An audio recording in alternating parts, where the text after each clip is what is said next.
Hey, my name is Josh. I work as an online resource teacher, and today I'm actually going to be making a resource for educators. I'm going to be going through how I teach my classes online, mostly focusing on my cooking class and how I teach that directly out of my kitchen, and just going to be giving a lot of tips for educators on how to best do this. And I'm also going to go through some of the equipment that I use and some recommendations as well. So let's get into it. Just to give a little bit of context as well, my school uses Teams for pretty much everything. We don't ever really use Zoom, and quite honestly, I'm not a huge fan of Zoom. It might be because I haven't used it that much, but I think Teams gets a bit of a bad rep. I think a lot of the times because a lot of people don't want to really learn how to use it and how to use it to the best of its abilities. But I use Teams for pretty much everything. So just to give you a bit of context, though I'm sure everything I go through can be used just as well over Zoom. So just want to make sure that's clear. So first off, I want to go through the phone that I use. I'm currently using an iPhone 13 Pro Max, and I just upgraded to this about a month ago. And the biggest reason for that is actually for my classes. I found pretty quickly that using Teams for an hour and a half, it drains your battery pretty quickly. So I wanted to get a phone with a bigger battery that will last longer. This way I never have to worry about my phone dying while I'm teaching my classes. The Pro Maxes also have a bigger display, which will help if you're trying to coordinate a meeting and if, your students have their cameras on. It allows you to work with that a little bit better too. And I think the most important thing is that the camera is fantastic and it will give your students, the best quality while you're teaching your classes. So yeah, this isn't an ad for this phone at all, but I'm pretty happy with it. And I think it's a pretty good investment. And if you're looking for an excuse to upgrade your phone and you're going to be teaching online quite often, here's your excuse. So yeah, I definitely recommend upgrading your phone if you're going to be teaching out of from home pretty often. So yeah.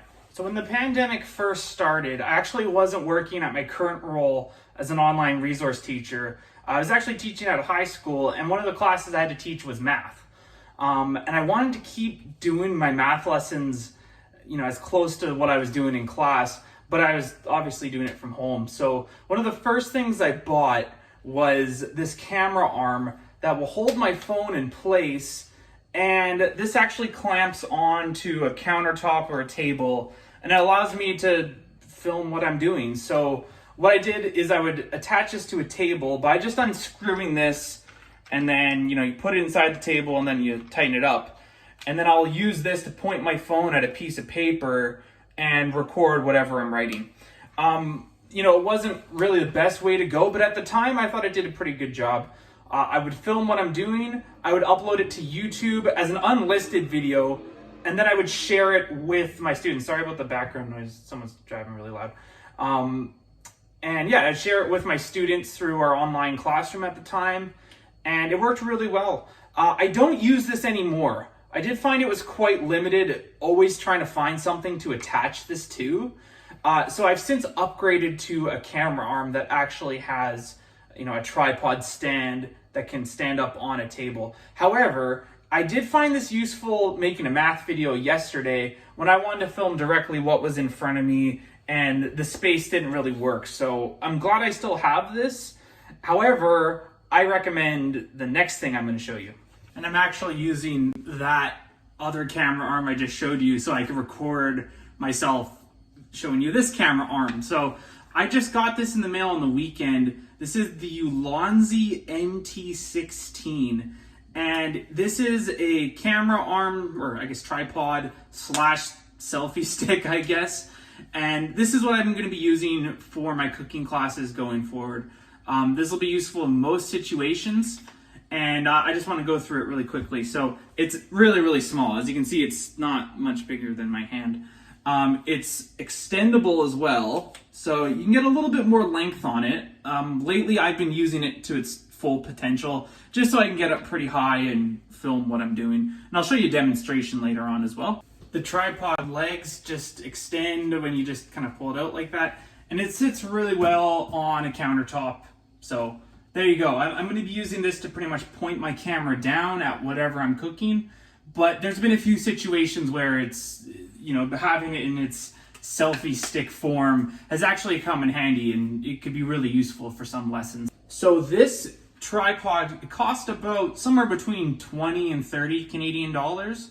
One thing, however, is it does not come with this little adapter that allows you to pretty much put your phone inside of it. This one's also made by Ulanzi. I'll leave the link for this as well as the tripod in the description of this video in case you want to buy it yourself. And the main reason why I bought this is because before, with the other camera arm, I could only put my phone in vertically like this. So pretty much every time I film something, part of my phone would always be cut off by the stand. It was really annoying.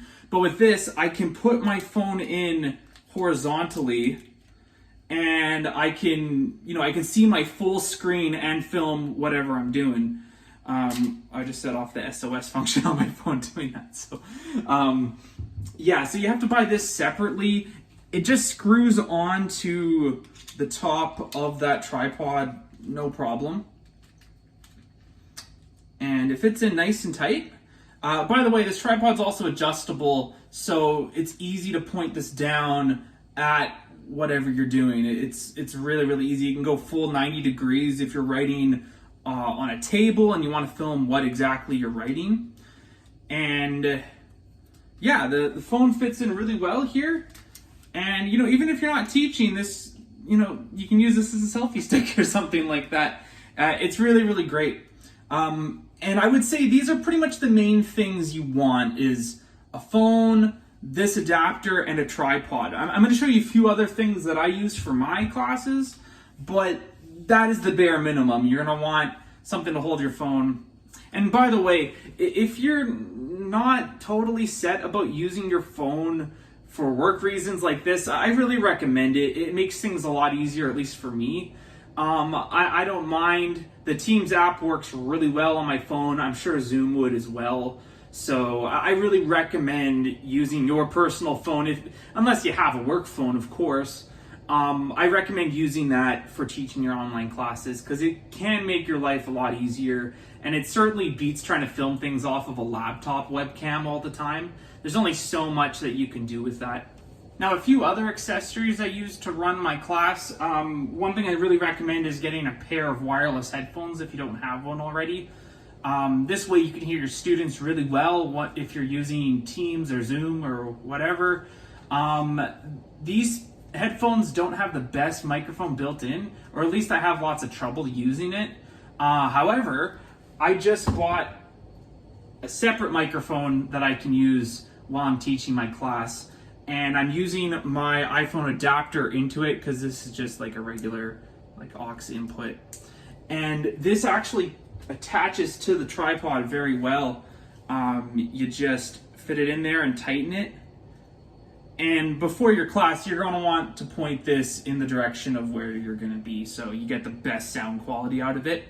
I'm obviously not using it right now to record this so I can show you, but yeah, this is really, really good. And the other thing I bought recently, oh, and by the way, I did buy this little thing to cover it, just to give it a bit of protection. There's the really fuzzy ones, but I like this one for my cooking class because it's just easier to clean. The other thing I invested in is actually a light. And I stand this light on top of my phone adapter here. And this just brightens up whatever I'm shooting. You don't need to use it all the time. I don't use it a whole lot. But I made a video the other day where I made bannock, and I wanted to do a shot where I was showing the bannock inside of the oven, which is obviously a pretty dark place. And the light really helped brighten that up. So yeah, really easy to use. It has different brightness levels as well. However, I don't use it a whole lot, but if you're planning on doing something on a table where you're writing or painting or whatever, the light could definitely come in handy. The light was about 30 bucks, I think. The microphone was about 20. This one's also made by Ulanzi as well. It's really good. Wouldn't say it's required. If you're just wanting the bare minimum, again, phone, tripod, phone adapter. But these little accessories can also help out quite a bit. Now I'm going to get into my setup and how exactly I do things. And here is my setup. So I'm not going to run Teams and go through all of that, but I'll kind of show you how I have everything set up. So first off, I have my laptop open. This is my personal laptop, not my work one.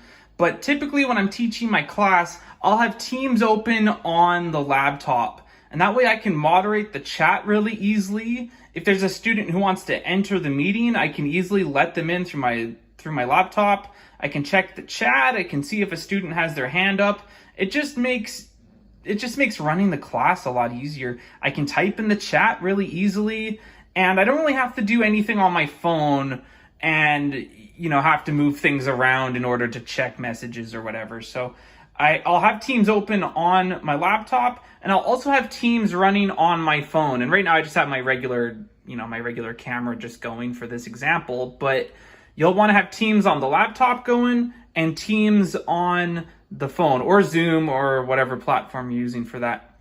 As you can see, I have my tripod set up. It's fully extended. It's in the direction of what I'm going to be cooking, and I can just easily move this to my stovetop if I'm doing something over there. So really, really easy. I can also unscrew this a little bit, and it's tough to do this with one hand, but I can unscrew that and just adjust it if I want. Just gonna fix that. There we go. Everything's a bit crooked right now, but that's fine. I have the light on top in case I need to use that. I have my microphone set up. I could probably position this a bit better so it's in my direction, but that's fine. And yeah, I'll just be doing whatever I'm doing on the countertop, and the students can see everything live. So that's how I do things in my cooking class, at least. I'll show you another example of how you can use this in a tabletop setting as well. Oh, and something else I forgot to mention, the clamping arm that I had before, it worked really well if I wanted to do something like directly above the cutting board or the stovetop or whatever. But just keep in mind, this actually obstructs the screen, so I can't really see the screen. And overall, I just don't think it's really worth it. I think it's better to have this set up so you can see the screen and you can, see if there's anything going on your students' screens or anything like that. So this does have its purpose, but I still think the tripod setup's a little bit better for what I use it for. Okay, so in a tabletop setting, you can use the tripod and point it at a piece of paper as well. And this allows you to record what exactly you're writing. So, it does show up pretty well. If you're using the tripod setup, you do have to go around it a little bit, but it's not really that inconvenient. And again, it's still a lot better than using the clamping extendable arm because, again, you have that obstruction and you can't totally see your screen. There's been a lot of times where I've used that clamping camera arm and I didn't realize that my page was actually off screen because of the obstruction in the top. So at least with this camera arm, I can see my screen and I know that everything's centered and I have no problem writing down whatever I'm writing for my students. So it works really well in this setting as well. So in conclusion, I definitely recommend investing in a tripod as well as something to hold your phone in place. So the phone mount in this case. I'll link both of the ones I use in the description of this video. But if you teach classes online pretty regularly, I highly recommend you invest in these. Even if it's something like art classes or even exercise classes, as long as you have a way to effectively teach your classes and give the best possible experience for your students, that's what's really important. And it's definitely worth the investment, in my opinion. You will obviously want to really familiarize yourself with whatever platform you're using, as well as the mobile version of that. So knowing how to use the desktop version of, let's say, Teams or the mobile version of Teams, and knowing how to access your meeting using that app, having the desktop version as well as the phone version going at the same time. That's really important for this method, but it's not too tricky. So I hope this video helps. And, keep an open mind to learning new ways to really make your classes the best they can be while you're teaching online. So thank you.